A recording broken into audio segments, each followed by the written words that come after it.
Nate, I kind of want to start with, you've been a part of Eugene's story life for decades. Can we jump back to like 2008 with that? And there's that original stuff that Margarito shot and that you shot. Like, can you talk about introduction to Eugene and what that was like, to the band, meeting these people? I mean, before we even dive into the doc. Sure, yeah. I was looking for music videos to direct. That's what I wanted to do as far as my directing career at that time. So I was going around to clubs and music venues and looking for bands to make music videos for. And at that time, this is 2000, 2001, 2002, in that era.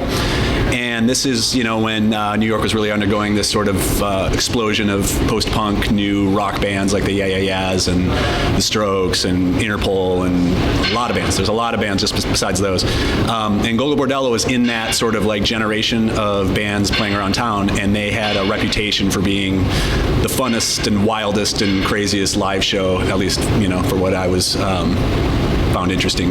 They were the most interesting band to shoot live, and I was bringing a video camera into the venues and recording concerts, and I put together a little music video just sort of on my own to give to Eugene in the hopes that he would like it and want to work together. So that's what I did. I went to a Bulgarian bar and handed him a quick little music video that I shot using this live footage on a VHS tape, and he checked it out and he liked it and called me back, and we started shooting and working together off and on again when projects would come up. And I eventually directed a couple of their early music videos and produced and directed a couple live concert projects that they did, and traveled with them on tour occasionally, got tour footage, behind the scenes stuff, interviews, kind of all the while. My intention was to make music videos, but I was also aware that the band, had this really profound, sort of cultural dimension, and everybody in the band had interesting immigration stories, and the music itself was, had a story, whether it was Romani music from Ukraine or Eastern Europe or punk rock or influences from all over the world, from South America, from the Middle East. GOGLO was playing with all these different musical styles, and that was really interesting to me. So I always knew that there was a documentary to be made there, but the question for many, many years was, what would that look like? What shape would it take? When would it be finished? When, and so it was just something that I stuck with for about 20 years, collecting footage. And then the question came up, how are we going to finish this movie?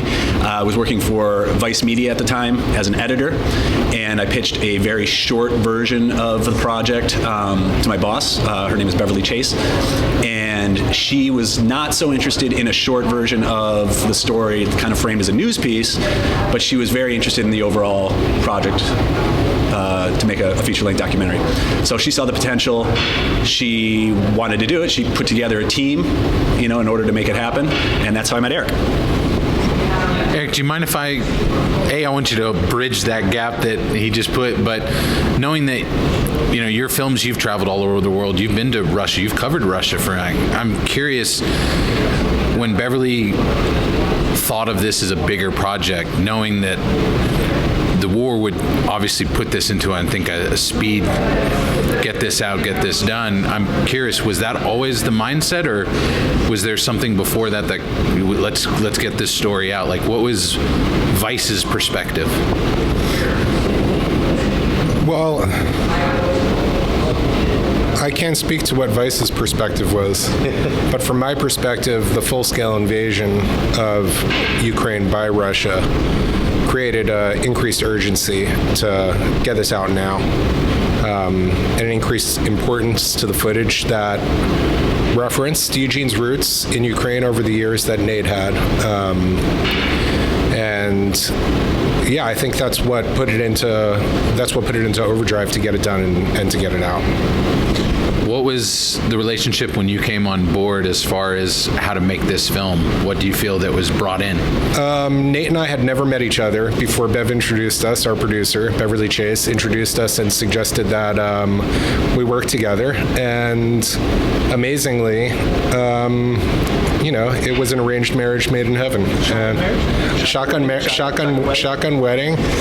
And everything went great, and we worked together great, and we had a shared vision for what the movie would be. I maybe had a perspective that was, more 20,000 feet than Nate had, having been traveling with the band and filming them for 20 years and knowing the ins and outs of their history that I did not. And I think that helped draw out that part of the story that someone who's not necessarily a huge, devout fan of the band, the questions that they would have, I think I helped to answer.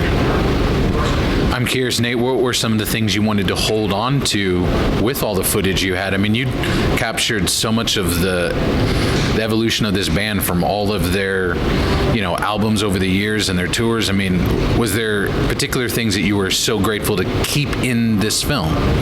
Yeah, absolutely. There was enough footage that we knew that could be lots of different kinds of scenes, there could be, and the film could have a lot of different moods and tones, especially for, a music-oriented sort of documentary, It had so many great characters, there's so many different people in the band that have come and gone, with incredible talents and incredible charisma and incredible stories of immigration and struggle. Eugene, most prominently. So we knew we could make something that was, again, like I said, had a deeper dimension than just a music doc. We definitely wanted the music to drive the narrative, and I had lots and lots and lots and lots of concert footage that we could sort of like go through and pick and choose different songs that were sort of optimal for the storytelling arc of the story of the movie. There was, to answer your question specifically about what were some things that I was really happy that we got in the film and could keep, I spent 2 weeks crashing on Steve Albini's couch while they recorded Gypsy Punks, and had about 30 hours of footage of just that experience of them recording their album. We do have a scene that documents the making of that album in the film. It only lasts a couple minutes, but that was, could have been a whole feature unto itself. But I'm really glad that got in there, I think we show sort of the process, a small part of the process of that album coming together and the way that the band sort of wrote and recorded that album. I'm really happy that we have as much live concert performance material in the film that we do. I'm really gratified, and this is sort of ties into sort of how the film found its final shape and came together. We did go to Ukraine to shoot a concert that the band performed with Ukrainian soldiers in the western part of the country. Eugene had gotten an invitation from a friend of his that was in the Army, who had connections with the Border Guards Orchestra, as they're called, to do a performance in solidarity, to sort of raise the spirits of the soldiers who had been rotated out of combat and were sort of in a position where they were really managing refugee flow and border control in the western part of the country. So that afforded us, this incredible experience of traveling there and meeting these people and playing with them and shooting that. And that really is sort of the, it's the hook to the larger narrative of the film, and it's also kind of, I think the emotional climax of the film, to be there and to feel what those soldiers are feeling, and also see how, the feelings that evoked in Eugene, who was returning to his homeland at a time of war, and a time of need, and a time, I think there was he felt a lot of pressure and a lot of responsibility to, how would you say it, communicate, share emotion, share this experience with these people who had already sacrificed so much. I love that you brought up the tempo. The pace of this film is amazing, and there's so much live footage. You're brought in immediately, but there's still obviously a tension knowing what's going back and forth. I'm curious, how much of this film was cut in that edit, and even the sound design, bringing that in to kind of bridge the elements. Can you talk about crafting this together? I think it never lapses. The pace is always going. I think we made a clear choice to make a documentary as opposed to a concert film, and that's why the songs that are used drive the story forward, and when they fulfill that utility, the story then continues. So the story is always moving. We never once settle into a concert and stay there. We make a point with a song that drives the story forward, and then we continue along with the movie. Also, thank you for knowing that I was in Russia. This is the first time we sat down for an interview and someone actually did a little research, so I appreciate that. Well, thank you. Both of your work is great, so I don't have to say much. That's not a dig at people who did previous interviews with us. I just appreciate it. Is getting to know Eugene, what is he like? I mean, we're about to have him come in and terrorize our city. I can't wait. But like, getting to know him the way you have over these years, who's Eugene?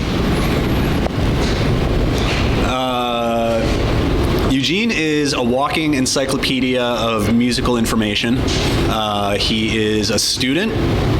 Some people might be surprised at how dedicated he is to just his own self-education in terms of music and literature. He's really well read. He spent a lot of his high school years as a refugee, and he'll tell you that he sort of missed a couple formative years of his education, formal education, in terms of high school and college, and never went to college. But he'll also tell you that the minute he landed in Vermont, he was going to the library every day and reading all day the things that he was interested in, and hanging out with his friends. He had several sort of mentor figures in his life who introduced him to a wide variety of music that were sort of his teachers. So he's an intensely curious, motivated, and a resilient person. I think that's sort of all obvious in the music, and if you get to know him. He's fun to be around. He's funny. I mean, that's also obvious. Certainly compassionate for the causes that he believes in, dedicated. And I think there's one other thing that he's talked about before, which I think is actually a key to getting to know his approach, is that he doesn't like saying this too often, but he was also a very talented and successful cross-country runner while in Ukraine as a teenager. And to this day, he'll say one of the reasons he can run 20 miles on stage at every GOGLO BORDELLO show is because he had this deep history as a cross-country runner, which, being an athlete when you're a punk rocker, maybe, he'll say isn't very cool. But he found a way to make that background inform the GOGLO BORDELLO live experience, which essentially is almost an athletic event in terms of the energy that's expended and what he's trying to evoke out of the audience. So secret athlete as well. Love it. Good info. And Eric, I'd say, met Eugene through the process of making this film. So do you have a perspective? Of course I have a perspective, Nate. Or the other members. I don't want to leave them out. They're so great too. Yeah. I had the privilege of interviewing Pamela Racine, who's amazing. And she tells a story that's not included in the movie. To go back to one of your earlier questions, she talks about when she was working at, I think it was like Vogue or Cosmopolitan magazine, and she and Eugene were friends from up in Burlington, and now they were both living in New York, and he asked her to dance on stage one of the shows and do some percussion, which she did, and then he called her at work the next day. He said, "Pam, we're going to keep doing this." And she said, "Keep doing what?" He said, "What we did on stage last night, we're going to go on tour. You need to leave your job. You need to come on tour."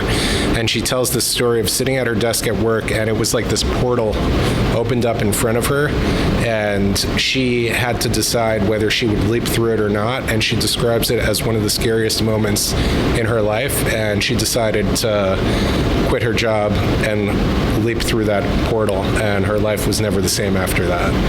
I'm basically paraphrasing what she said. It was a well-told story that's not in the movie, and Pamela's amazing. She's very supportive of the movie. She's been to many of our screenings. Sergei, the violinist, is amazing. And Also a major ringtone for Sergei. What's that? Well, your story about Pamela is also, there's a similar story about Sergei's first concert. And what I'm getting at is Eugene is known for putting people on the spot to sort of make a decision to commit or to not commit. And if you really trust yourself and trust him, you're either going to fly or you're going to fall on your face. But if you jump in full commitment, you're probably going to fly. So I've seen him like put people in that position in terms of like live performances. I mean, Pam has a story like that. Sergey has a story like that. Pedro has a story like that. You know, where it was just basically a sink or swim situation. You want to be in the band or not, and all of them, you know, out of necessity, killed it. Yeah.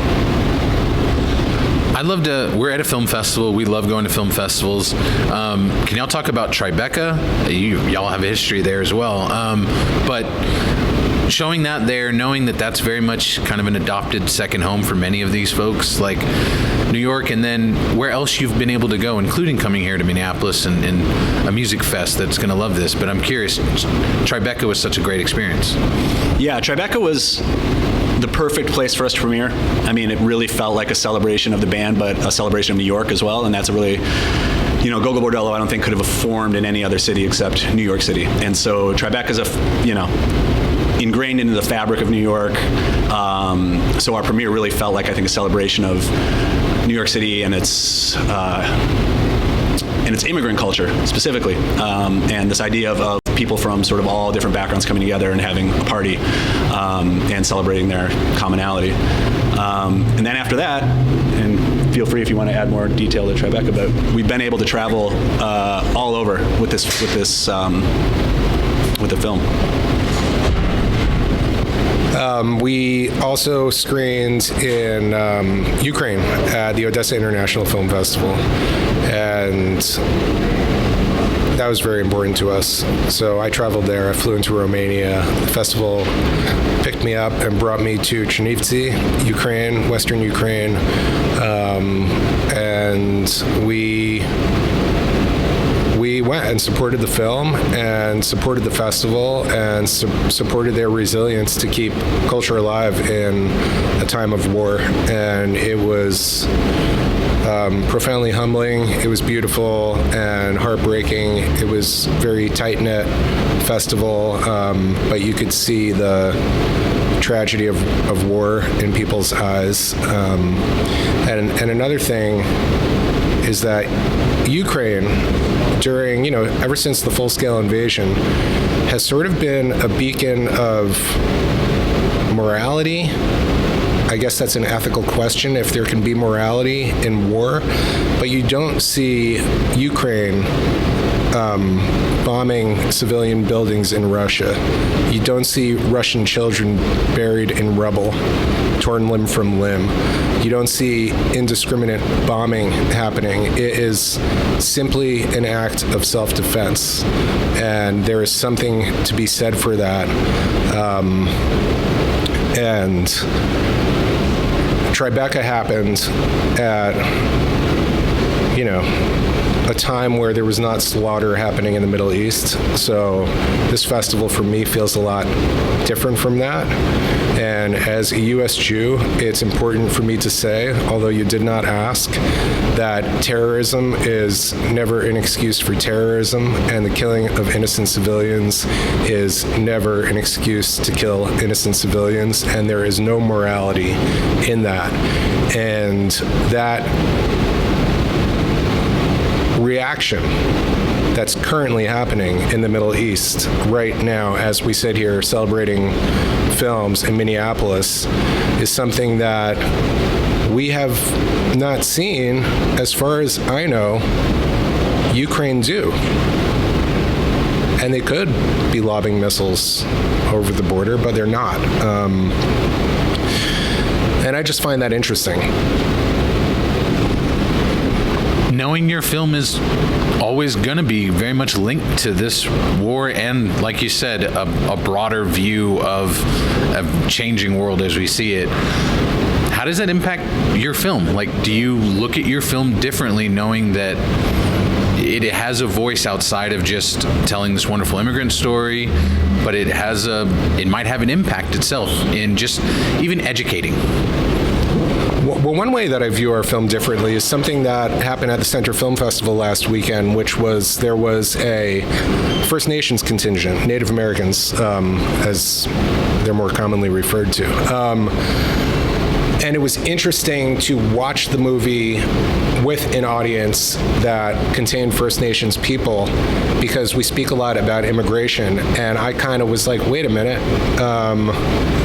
we genocided these people to form this country, and it's just interesting to celebrate immigration into a country that is built on genocide and land theft. I don't know, it just created a new level of complexity for me watching the movie with that audience. I think one thing the film does do from an educational perspective, or at least for me, something that I constantly was thinking about while we were making the film, is that, and it's something that Eugene talks about a lot, it's very important to Eugene, is I'm a child of the 80s. I grew up, thinking of Ukraine, when I thought of Ukraine, or when I thought of Kiev, I thought of the Soviet satellite state. That this is I realized at some point while working with Eugene, this is before we really got into the film, but at some point I was learning about Ukrainian culture in a way that I had taken for granted before that. And that there was a sort of readjustment process, or an educational process of identifying what is intrinsically Ukrainian culturally and what was Russian, and what had Russia appropriated from Ukraine and called their own, including Nikolai Gogol, who is a Ukrainian author that is often described as a Russian author, and that the band is named after. So that right in itself is a metaphor for the larger conversation, where a big part of the band and a big part of the movie is helping, in my mind, helping American audiences in particular, who might not have a very clear idea of what's Ukrainian, experience that, whether that's the music, whether that's Eugene's stories. I think the film does take care to delineate some of those points, and I think that's really important, particularly for American audiences. Definitely. I'm curious, as far as where this film goes, can you talk about how to get this out and where people can find out more information? I mean, there's a lot of avenues we hope this film will go. Yeah, I think that this movie is not just for GOGLO BORDELLO fans. I know that anyone who made a movie about GOGLO BORDELLO would say that this movie is not just for GOGLO BORDELLO fans, but I truly believe, as someone who was not that familiar with this band before we made it, I became fascinated with their story, and we've watched this movie in packed houses at film festivals all over the world, and the audience's reaction to it is just, it amazes us. People cry, people dance in their seats, and people really have a reaction, especially when you see, like, at certain film festivals tend to get an older crowd, and it's interesting to see, a decent percentage of people with gray hair enjoying themselves at a movie about punk rock and asking insightful questions during the Q&A.